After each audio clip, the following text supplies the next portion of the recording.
Okay. In theory, we should be live, but of course, we require someone to acknowledge our existence. Give us some kind of approval. There we go. Someone just told us that we exist. So we will actually start the show in about another 3 minutes. So, hey everyone. So as you can tell, I'm here. I'm not in Japan as planned yet. Although I could. My flight leaves tomorrow, but I'm not going to go.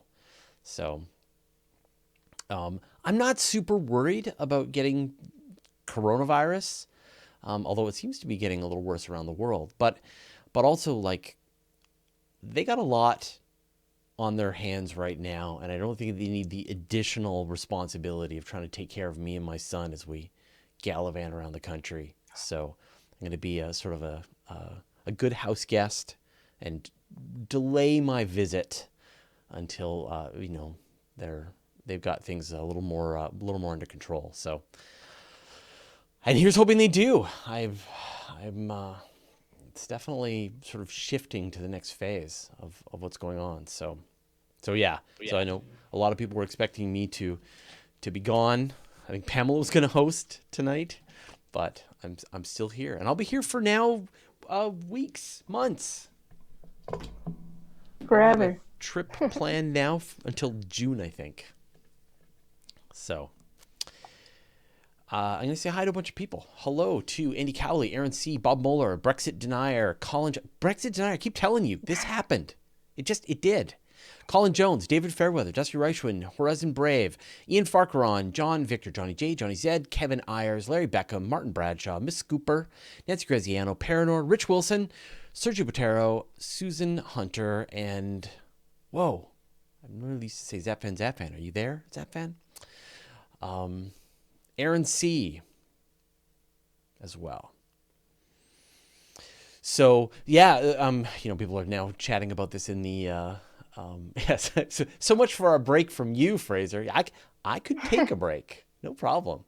Hello to everyone on Twitch. Sorry I don't see your names, but I know you're there, and I appreciate your existence. Yeah, like there's various countries are starting to shut down international travel routes, so it's getting a little weird. Most of it's fear, but unreasonable fear, and at the same time now I think we have 23 cases in Canada. There's more in the U.S. There's cases in almost every country. Not South Africa though. I was just checking. You guys are fine so far. Yeah, for now. Although I think it hit Algeria yesterday. Yeah. From Egypt, so it's slowly crawling its way down. Give us another, I don't know, 10 years. Yeah. Well, and apparently they're testing our new retrovirus technique is being tested in China. That's apparently working. So we're looking at anyway. Let's hope this gets sorted out. Needless to say, my son's a little sad, but he understands. So I'll make it up to him. All right, let's get on to the show. So I'll put you guys back into your spots. Get my intro ready. There's me. All right, here we go. Hello and welcome to the Weekly Space Hangout for Wednesday, February 26th, 2020. I'm Fraser Kane, publisher of Universe Today. This week, we're going to be talking about a large exoplanet with maybe the right conditions for life. Tons of news coming out from NASA's Mars Insight probe, a mission to Phobos, and Katherine Johnson died. So we'll get into all of that this week on the Weekly Space Hangout. Joining me on my screen, I've got, Alan Versfeld. Alan, welcome back. Hi. Yes, thanks. Nice to be back.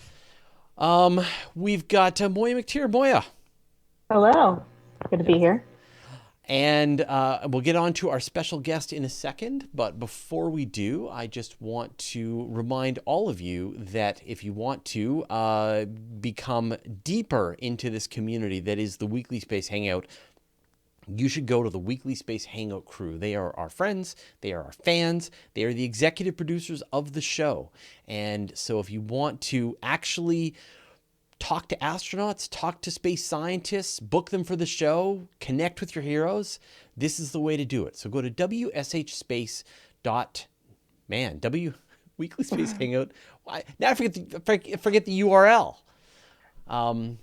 WSHcrew.space, and they will hook you up, give you everything you need to know, have you join the community down here, and have you join us behind the scenes and be an executive producer of the show. All right, let's get on to our special guest this week. So joining us, we've got Zarina Salido. Zarina, welcome to the Weekly Space Hangout. Hi, thank you. Thank you for having me. So who are you? What do you do? I am Zarina, and I am the Executive Director of Time and Cosmology and the Program Director of Taking Up Space. And what I yes. Yeah, well, okay. No, this interview does itself now. So what do you do? Yeah.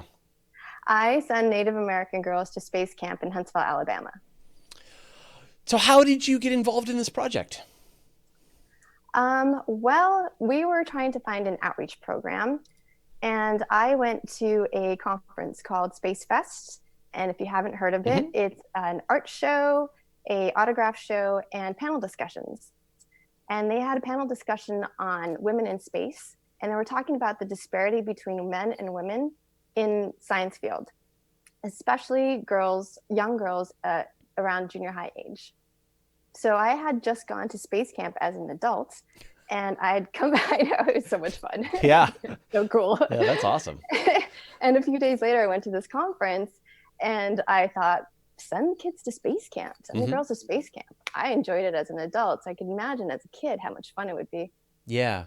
I see someone noted your Saturn V rocket on your shelf back there. So that's, yep. Yeah. They have that at space camp, as a matter of fact. So you sort of had this idea that you would, that it would be a good idea to send Native American people to space camp. And then how did things unfold from there? Well, we were sending specifically girls. And what we did is I went to the Bosco Yaqui. So I'm from Tucson, and the Yaqui reservation is on Tucson land. And so I went out there and started working with the kids, just trying to see where they were and what we could do for them. And I mean, was there sort of the same level of space nerdery, in the among these groups as there is sort of in the general population? Not so much. As a matter of fact, when I first got there, we thought we would be working with junior high girls, but the junior high kids were they're teenagers, and they were just not even having a part of it. And we were at their clubhouse, and the only girls that would show up were the little ones. And so we had to rethink it a little bit and thought, you know what, maybe we need to start before junior high to actually make an impact. So at first, it was actually difficult to find girls to send to space camp. Wow. So, the nerdery level was not quite there. Not that high. I think. No, not at all. So you potentially had budget, but not necessarily takers. We didn't have takers, yeah. And I thought, it costs about $1,500 to send a kid to space camp. Yeah. So I thought people would be really excited. And if you think about it, sending a kid across the country with a stranger may be a little bit of a hard sell at first. Yeah. And it was. Yeah. So how many kids, since then, you were able to finally work it out and get some people to go? Yes, we've been sending about 3 kids per year. Like I said, it's pretty expensive. And this year we're sending 4. And so we've had a good turnout now. And now we're actually asking for people to apply. Oh, that's great. As opposed to having to pick them. As opposed to nagging them. Yes, nagging the parents. Right, following them around and going, sure your kid doesn't want to go to space camp? It's pretty great. What is kind of the commitment? Like if you do end up going to space camp, how long is the process for a kid? It's a lot. It's 6 days. Yeah. 5 nights and 6 days, and kids get homesick, and that's a long time to be with parents. All of our kids in our first round had never been away from their parents. They had never left Arizona or been on a plane. So it's a lot to take in. It's funny to me because, Arizona is actually a fairly well sort of historied place for both human spaceflight and astronomy in general. I mean, there are some just incredible observatories. So, I mean, is there a disconnection really between these kinds of facilities and the general lives of the kids that you were interacting with? You know, had they not gone on tours of the Flagstaff Observatory and things like that? Um, I don't think that it is that important. Native Americans have the highest high school dropout rate. It's at 47%. So that's, 1 in 2. So the statistics for graduating from high school are bad. So going on these tours to facilities doesn't quite happen. And the res is a little bit far away from the, Tucson and the university where the Philandro Planetarium is and the Mirror Lab. So it just doesn't quite have that connection, even though it's, in their backyard. Yeah, yeah. You know, people probably don't know, but I actually grew up. So when my parents split up when I was a kid, my stepfather was called First Nations in Canada, from West Coast Salish, and so I kind of grew up half in both cultures. And the funny thing to me is that he's one of the people that got me super into space and science. He was a huge sci-fi nerd. He was one of the most influential people for me. And so my sister, who is half from my mother and half from her father, right, is as much of a sci-fi nerd and sort of science geek as I am. And so clearly it's like this.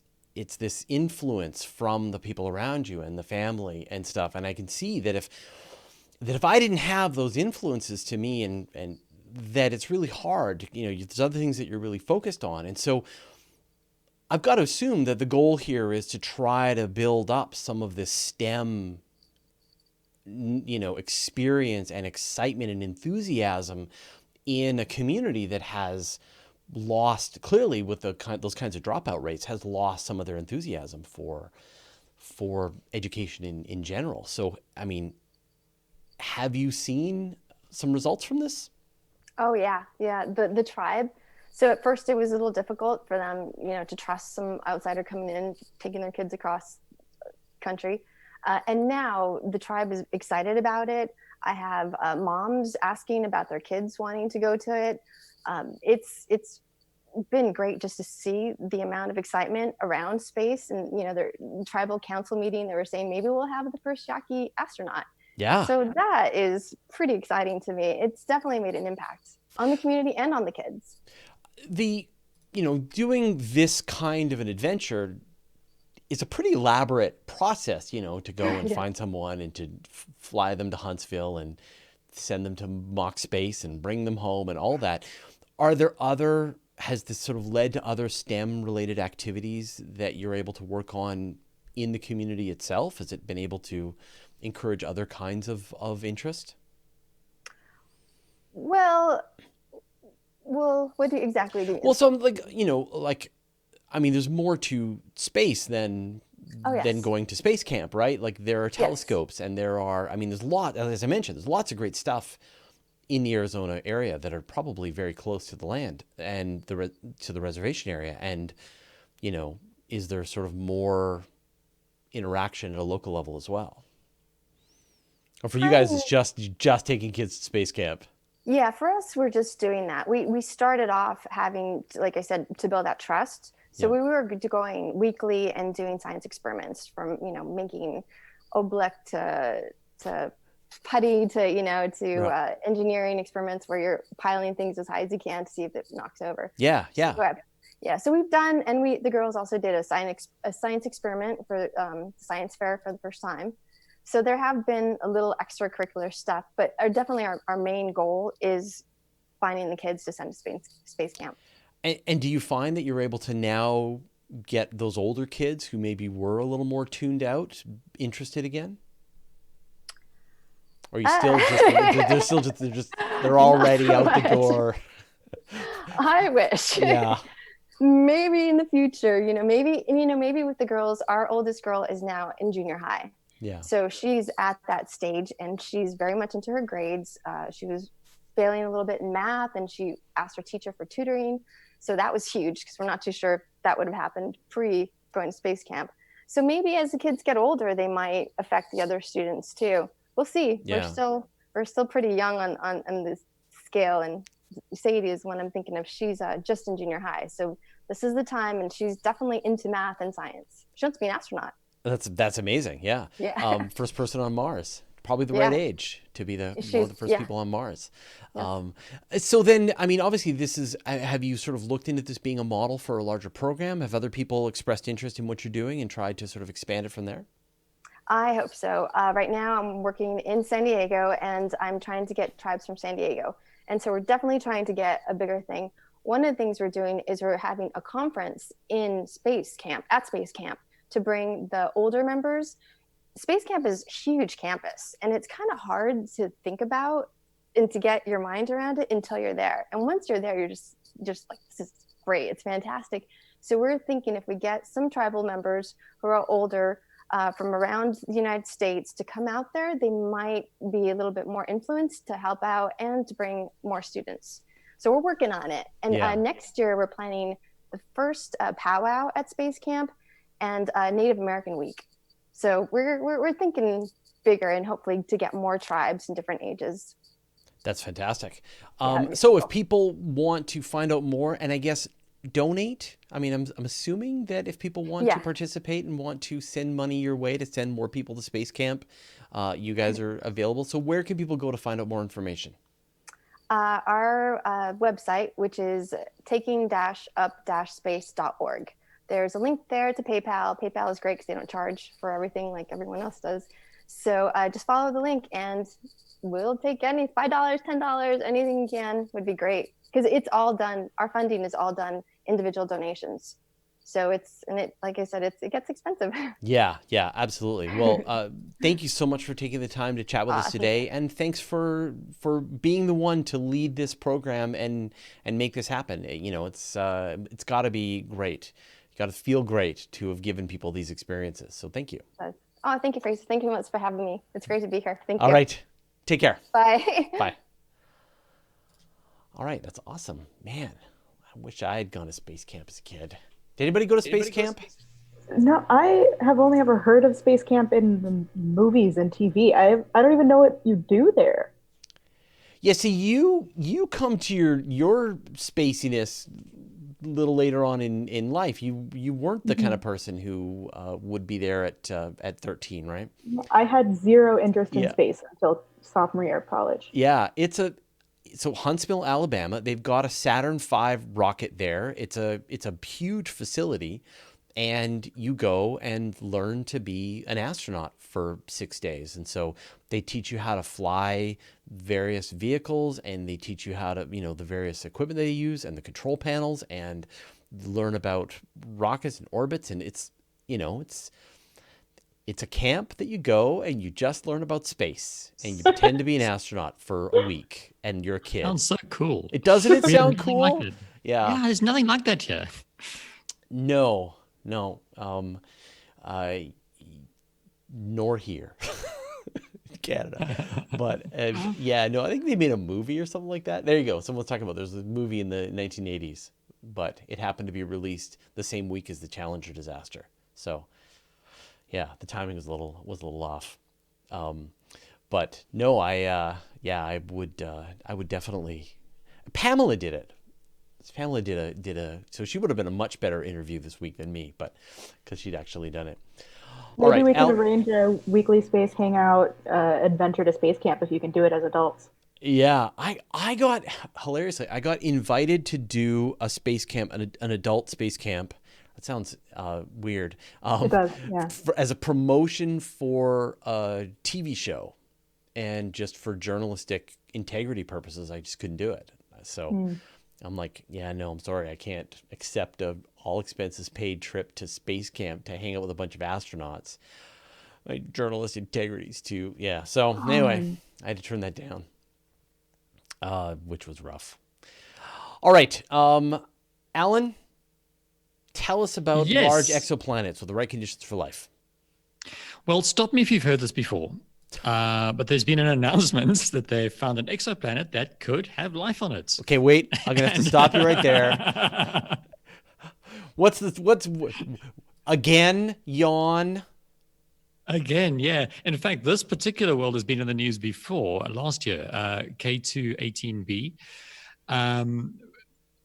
Yeah, it was announced originally, yeah, a world that was found, it's about 100 and something odd light years away, thick hydrogen atmosphere with a lot of water in it. And what's changed now is that they've managed to better model the conditions towards the surface, what they could be. So to start off with, this world is 8 times more massive than Earth and a little over twice the radius. It has an atmosphere of hydrogen and helium, but with lots of water in it.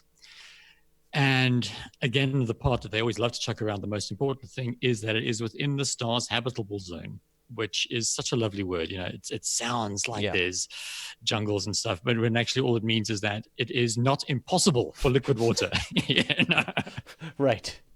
But 8 times the mass of the 8.6 times the mass of the Earth, 2.6 times the radius. Actually, bigger radius is good news. You're going to have a pretty serious surface gravity. Exactly. It also So this might not is be rocky. Say again. It's probably not a rocky planet. Like most planets, more than 1.5 times the size of Earth aren't rocky. So well, this is coming into it. Yeah. Sorry, Fraser. Oh, I was going to say, yeah. So what do they think the planet is like? Is it more like a terrestrial planet? Is it more like a Neptune? Well, they figure at those just based on the mass and the radius, it'll be somewhere between a super Earth and a mini Neptune. And with the modeling, they found 3 possible models that could fit these numbers. So scenario 1 is a rocky world with a very thick, very hot atmosphere. But when you say hot and thick, we're talking, I don't even have the temperature, but the pressure is over 1 million bar. So they call it a rocky world, but honestly, to me, it sounds like Jupiter, or it's just impossible. Yeah. The second option is more of a mini Neptune, not as hot and not as high pressure, more like 700 bar and 1500 kelvins, which again. And just for comparison, like when we think of Venus is like 450 bar. I forget the exact, like 70 bar. Yeah. Wait a minute. And about a third of that temperature. Yeah, I think it's 70 times ish. So, you're looking at something that's still significantly more atmospheric pressure than even Venus. Yeah. Their final scenario, and I should mention, all 3 of these models meet exactly on the graph. They all intersect exactly on crossing through the data here. So they're all, I don't want to say equally likely, because the last option, what they call a water world, which they concede in the paper is the least likely. Wah, wah. It's merely a little bit hot and a little bit high pressure. So 560 Kelvin and 130 bar. But at those conditions, it works out that, unlike the others, in this one, liquid water can exist. As opposed to being turned into some weird exotic form of ice that exactly is crystalline and would crush you to an atom thickness. Yeah. I believe they said the other 2, water would exist in a supercritical state, which was new to me. I had to look that up.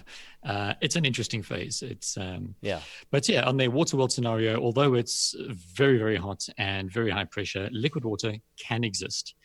And they argue passionately that, extremophiles, life forms on Earth can exist at those temperatures and at those pressures. It's equivalent to the bottom of the Marianas Trench. It's very high pressure. And that's at the surface. Yeah. Yeah, that's not even like what would be the pressure down at the bottom of this enormous ocean. Yeah. So it's not inconceivable, but there are 2 other points which even in the paper, they gloss over slightly. It's orbiting a red dwarf. So, which we know are very unstable. They throw up huge flares, a lot of radiation around there. But honestly, to me, the interesting thing is not, they have to hype up the life, of course, because that's more newsworthy. But what I think is interesting here is the fact that they're able to model these conditions to that extent. And this just comes from knowing the mass of the planet, its radius, and a little bit of spectroscopic analysis of the atmosphere as it transits. So I still think it's pretty cool, even though there's no life there. Yeah. But I mean, I think these are the kinds of worlds that will be the sorts of targets that they're really going to want to see with James Webb and some of these upcoming planetary characterizing missions like Ariel and some of the ground-based observatories. I mean, they're specifically waiting for James Webb now to get more detail and because it's merely 126 light years away. 124 light years away, so that's relatively close and and it's orbiting a red dwarf, an M dwarf, so it's easier to observe. Moya, you're our exoplanetary expert. How do you feel about this kind of a world? I mean, the world exists. It's out there. I don't have feelings about the world itself, but I have a lot of feelings about the way that people will represent these types of worlds and to the public.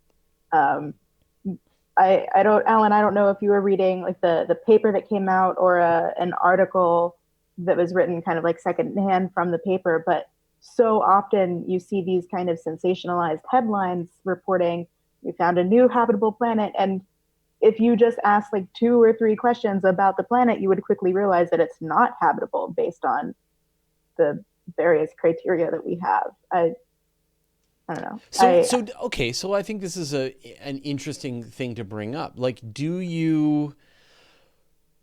should there be some new terms, some new definitions of terms so that we can try to manage, perhaps you were speaking to the publisher of a space news website.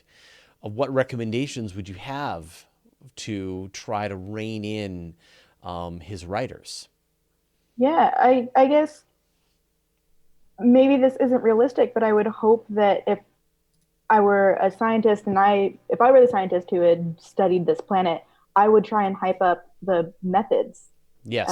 If we used cool new tools and methods to find interesting information about this planet, I would want to focus on those instead of trying to make the research exciting by kind of tricking people into thinking that it's a potentially habitable world when it definitely isn't. Almost certainly. Yeah. In its best case scenario is a horrible place. Mm-hmm. Yeah. Right. Yeah. But also sort of, I mean, what I love is to find worlds that are different from what we know, because it fills in all of these pieces. So to have a world that is orbiting an M dwarf, well, that's something that we don't have here. To have a planet that's this size and maybe has these kinds of chemical constituents, these kinds of densities at different levels, is pretty exciting stuff, and fills in a lot of the puzzle pieces for what's out there.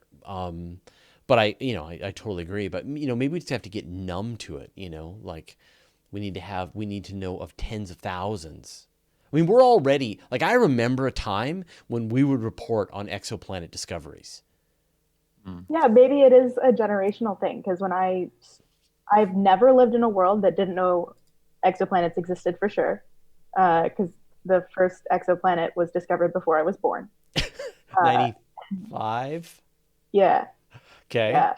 Yeah. And by the time I got into astronomy, we had already kind of moved past the era when people were getting super excited about individual detections, and we're moving more towards characterizing exoplanets. Yeah. So maybe it's a generational thing, and to me and people kind of in my astronomy cohort, individual exoplanets just aren't that exciting. Yeah. Alan, you definitely approached it with a little more, I guess, sensitivity. Is that sort of the way, you as a journalist like me, you realize the sort of, the traps that you could fall into? Well, it's hard to miss because every press release tries to push the same angle, right? It's they've found life, or there'll be something really exciting about it, like, oh, this is a world where diamonds rain, or something like that. And when you dig up the paper itself, which they don't make it hard to find, but they do make it hard to read for the general public. And then you realize that these are the absolute edge cases. We're really stretching the bounds of what's likely, but not what's impossible. And I tried to, just point out, it probably isn't the case. We shouldn't get excited until we actually know. Yeah. Yeah. It's tough though, like sometimes the headline is different from the article, I, as the publisher, will often just come up with the headline that I think that's going to get the most clicks, and then let the article do a good job of educating people properly. And Right. sometimes I feel a little dirty having to do that to bring people in, but I know that as long as we are properly educating them about what's being found, I don't feel quite so bad. But it's Don't definitely a bury that balance. too far down the article. Yeah. Yeah, exactly. You don't want to bury it, right? Sorry to suck you into this amazing news, but I'm gonna let you down. Yeah, you gotta strike that balance. Moya, let's talk about details from Insight. Yeah. So earlier this week, I think 6 new papers from with results from data from Insight were published in various journals, including like Nature and Science, I think. So there's a whole bunch of new stuff to talk about, and I kind of zeroed in on some information about Mars quakes. So kind of seismic activity on Mars, which I thought was interesting because it kind of connects to my first year research project that I did in grad school about topography on planets in and out of our solar system. So the headline is that InSight detected about 450 Mars quakes. Just hard to say. Like I'm still getting used to saying Mars quakes. Mars quakes. Yeah. Mars quakes. Earthquakes on Mars. Yeah. So they detected about 450 of these since it landed on Mars in November of 2018. And I'll give some background information about InSight for those who aren't too familiar. InSight, the name stands for Interior Exploration Using Seismic Investigations, Geodesy, and Heat Transport. So it's an instrument that was designed to detect seismic activities, so these waves and shocks going through the land on Mars, and they were probing heat signatures underneath its surface. So it has these 2 types of instruments. It has a bunch of seismometers, seismographs, seismic instruments that will detect these shakes, and it has a heat probe that will burrow under the surface of Mars, and it's kind of affectionately called the mole. Right. Which is nice, even though it's having some trouble. Yeah, that hasn't worked out so well. Yeah, they're getting really creative with how they're actually planning to get it deep enough into the surface to do what it needs to do. So let's talk about the seismic activity, and then we'll shift into some of these other results as well. Yeah, for sure. So the shakes themselves, most of them are really small. In fact, the biggest of these shakes would only register about a 3 or 4 on the Richter scale, which I've never sat through an earthquake, but I read up on the Richter scale, and that's not enough to damage a house. And probably if you're used to earthquakes would be enough, like you experience it and then you just go back to what you were doing before. As someone who lives in the Ring of Fire, yes, I think that's accurate. Yeah, so they're really small. It is always unnerving. You never are like, another earthquake, whatever. No, you're always like, is this it? Is this the big one? Is this when it gets worse? No, it is always an uncomfortable experience. Well, if you move to Mars, you could probably rest easily knowing that a Mars quake would not be. It will never be a big, yeah. The really cool thing about these Mars quakes is that they don't have the same cause as earthquakes. So earthquakes are caused by tectonic plates kind of sliding against each other or hitting each other, moving over and under each other. But there isn't tectonic plate movement on Mars. There used to be, but it stopped billions of years ago. So instead, these Mars quakes are caused by the gradual cooling of the planet. As the planet cools from its original composition 4.5 billion years ago, it contracts. And when it does that, the stuff that Mars is made of has to contract with it, and that creates these ripples, which will cause these Mars quakes. And you've seen this in play on Earth if you've ever baked brownies or done a clay mask, right? You see the cracks appear as it cools and dries. Right. So it's exactly like that. And so, I mean, do you know if this was like what they were expecting? Is this more than they were expecting? I mean, does this mean that that Mars is a lot more seismically active than they were expecting to see? I think it's about what they were expecting. Right. And from what I've read, some of them are even disappointed that it's not more active. Not necessarily because they expected it to be more active, but because if they had just a couple of really big Mars quakes, they'd be able to get a more accurate map of Mars's interior. Right. So they're waiting for the big one. Yeah. Martian style.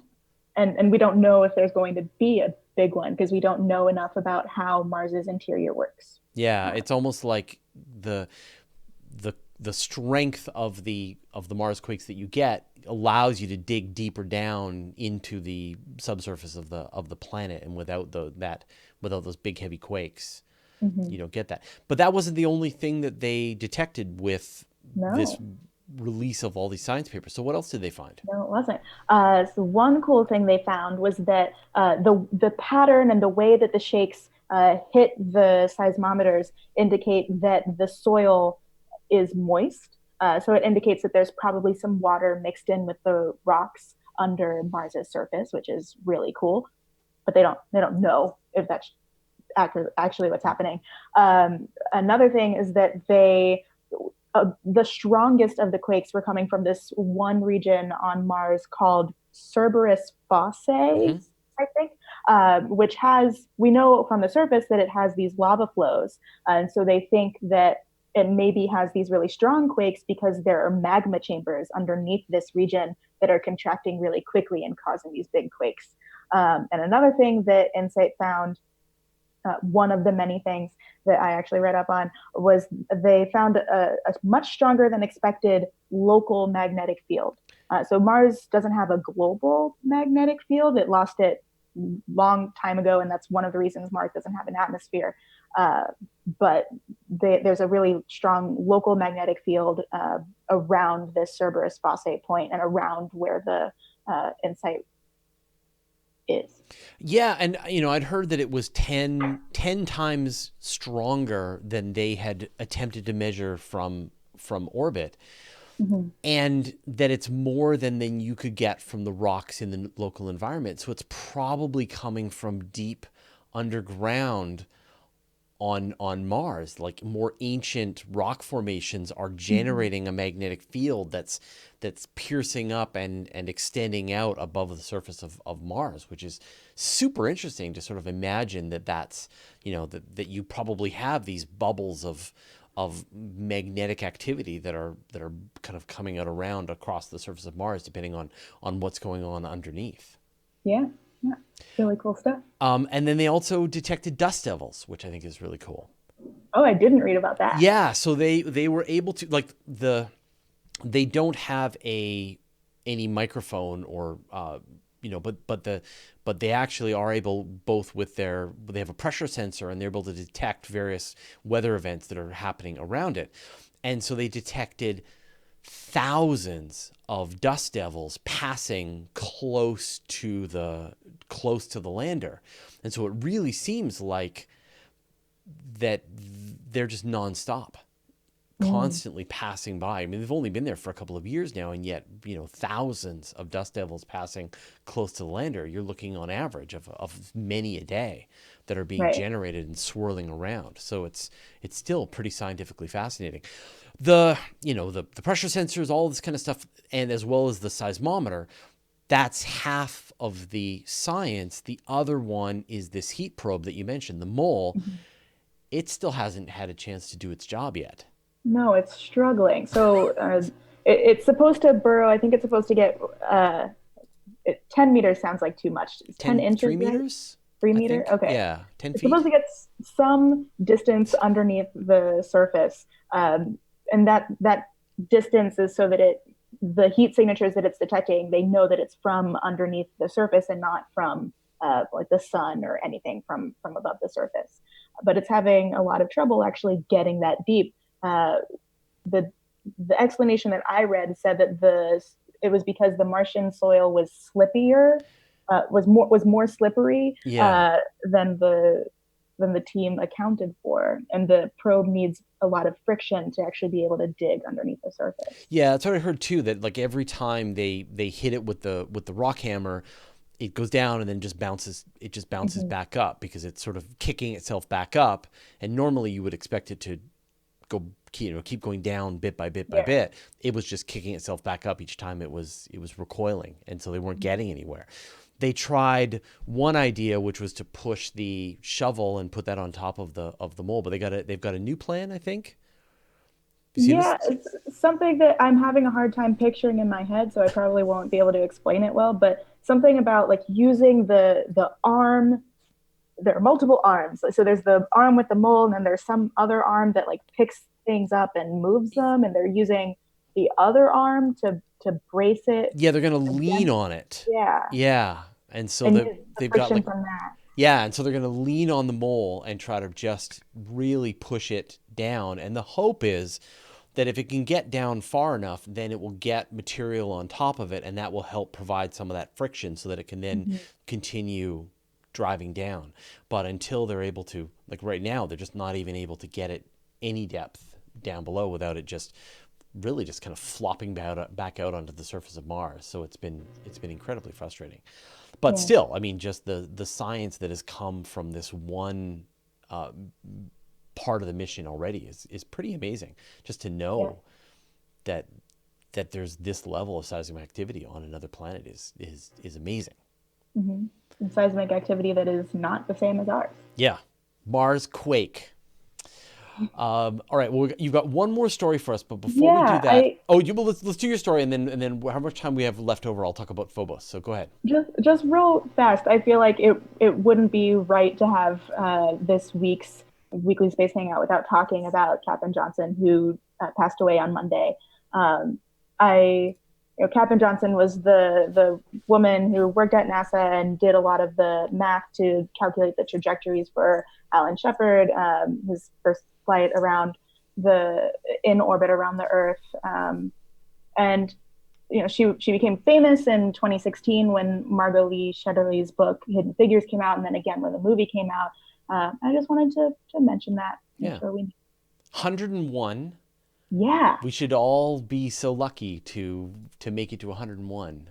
Yeah, she lived a long and incredible life. Yeah. Has a Presidential Medal of Freedom Yeah. from President Obama.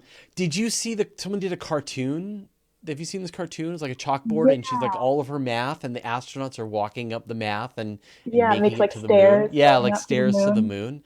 moon. Absolutely inspiring. Yeah, I love the movie. I would love to know how. I mean, they always sort of mess with the reality when they tell these kinds of biopics, but I would love to know just sort of how closely connected and how realistic all the various events were in the the book story. I think is completely accurate. It's not fictionalized at all. The movie Right. is very slightly fictionalized. Right. Yeah. Yeah. No, it's a great movie. So if you haven't seen Hidden Figures, it's fantastic. It's a very heartwarming movie. I really enjoyed it. That's sad.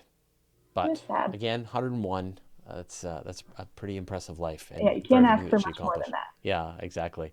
All right, so before we do wrap up, so the Japanese Space Agency, JAXA, announced late last week that they're going to be sending their own probe to Phobos. Now, this is a mission that they've actually been working on for a couple of years. It's called the Martian Moon Explorer, which they've shortened to MMX. And the plan right now, it's going to be sort of following on a lot of the technology of the Hayabusa mission, Hayabusa 2.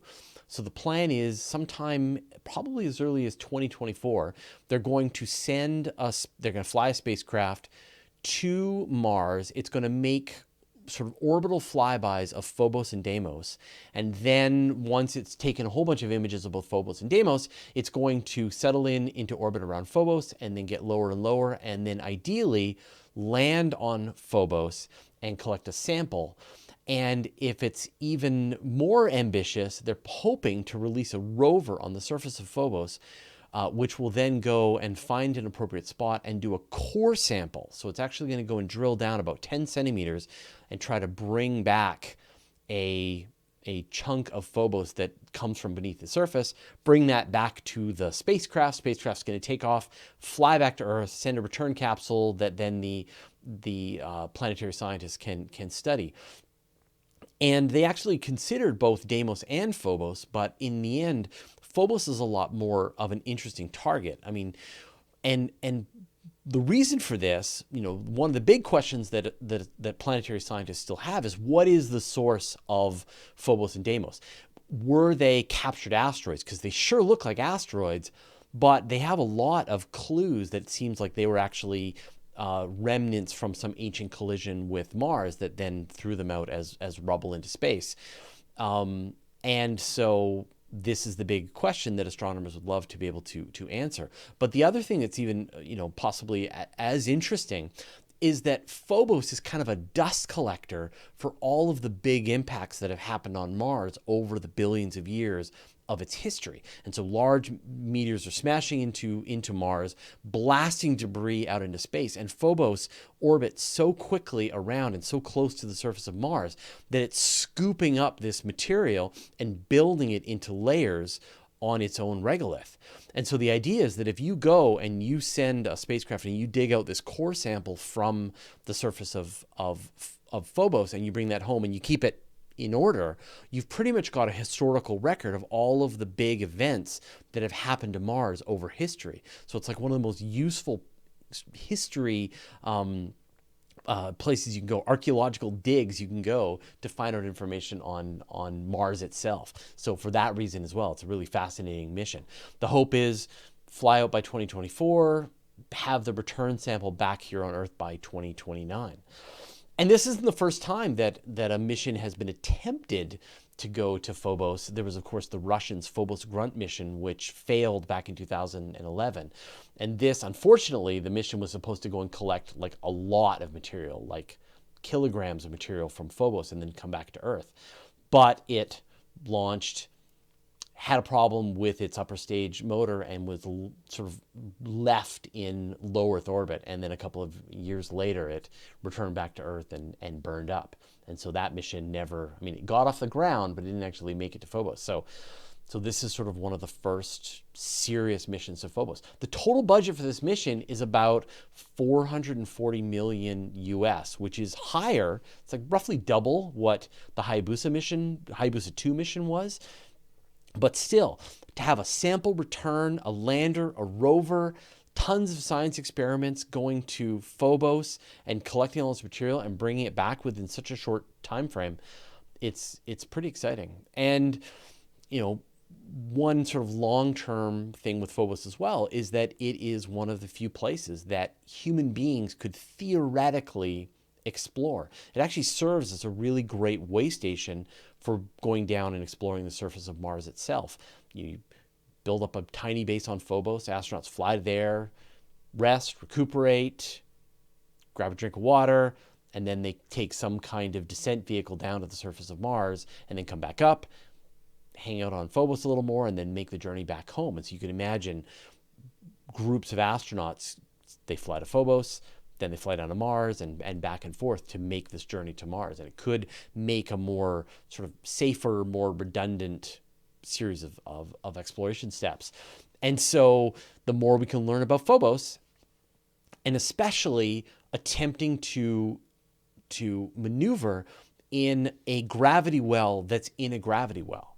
And so one of the real challenges that's never been attempted really before is the fact that you've got Phobos. I mean, the moon is kind of like this, but you've got Phobos so close to Mars. And so it has this tiny gravity well, kind of like what Rosetta had to experience going to Comet 67P, where you've got this really low gravity and it's really tricky to try and send a lander down to the surface, but it's in the gravity well of Mars. And so Phobos is turning and you've got all of the, what you're experiencing from as all of the gravitational sort of influence of Mars, and to try and work in that environment is going to be really challenging. And yet, if this is the thing that we want to do in the future with human beings, better to learn this now. So hats off to the Japanese. I'm a huge fan of the various Japanese missions. I find they pack more creativity and sort of I don't know, daring into their missions than almost anything I've ever seen. When you look at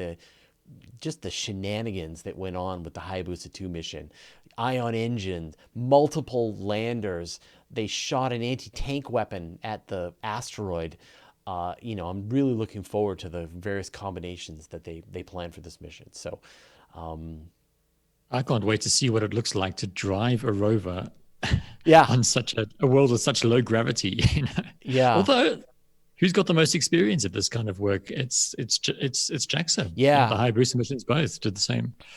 Yeah, absolutely. And they, with Hayabusa, they did a collaboration with the German Aerospace Center and a collaboration with the French, as well as NASA contributed some experiments as well. And so the same is planned for this mission as well. So they're probably going to work with the Germans to build the actual rover.